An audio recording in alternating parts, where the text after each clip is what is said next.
As of late, more and more collectors have been recognizing the value of Grand Seiko. Most who see or handle Grand Seiko for the first time realize the amount of work that has been put into making a near-perfect watch. However, there is an issue with the stepping stone process of reaching Grand Seiko. Well, allow me to introduce to you guys the next best thing. In fact, let me say the closest thing to a Grand Seiko, because saying the next best thing means Seiko cut corners. As you will see here in today's review, they definitely did not cut any corners. Seiko fans will already know the amount of value you can get from their watches. It's incredible what you can get under the $500 mark while still keeping every component in-house. Let's just say this, there's a reason this company is still standing strong since 1881 and had the entire Swiss industry shook in the 1970s. So now that you've experienced Seiko, you've decided to move forward. Well, unfortunately, the next step after those incredible $500 watches comes Grand Seiko with over $5,000 watches, which I'm sure most aren't comfortable with the 10 times jump just yet. But all hope isn't lost, because today we're taking a look at Seikosha's best mid-range watch. Yes, I said Seikosha because I strongly believe they should bring that name back for their higher-end watches. Now, presented here today is the Seiko SJE073. A stainless steel watch with a 41mm diameter, 20mm strap size, and most importantly, a 9.8mm thick case.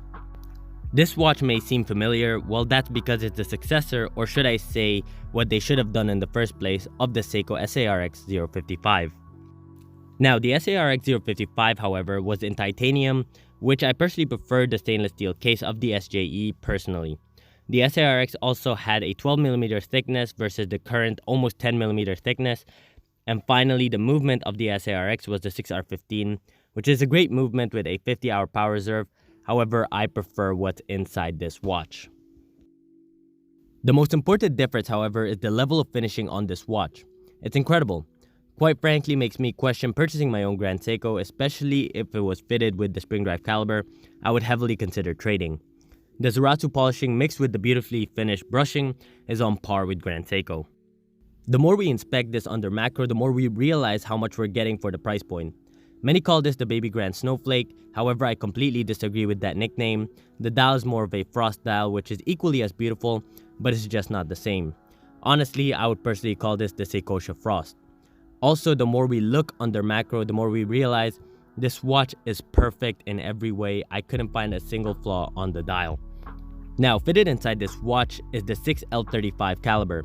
Quite frankly, one of my favorite movements from Seiko, a 4Hz or 29,800 VPH caliber with a 45-hour power reserve, 26 joules, and more importantly, it's 1.3mm thinner than the 6R15, which actually explains the 9.8mm thickness of this watch. But guys, of course, the star of the show is the dial. However, this dial kind of speaks for itself, so in the end of this video, I'm just gonna have it with some relaxing music so you guys can see how beautiful this dial is for yourselves. But guys, thank you so much for watching.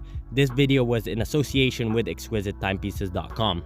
Make sure you check out ExquisiteTimepieces.com. They're an authorized dealer for Seiko, Grand Seiko, Blopa, Breguet, Omega, and many other brands. So guys, make sure you check them out. And guys, thank you so much for watching and enjoy these macros.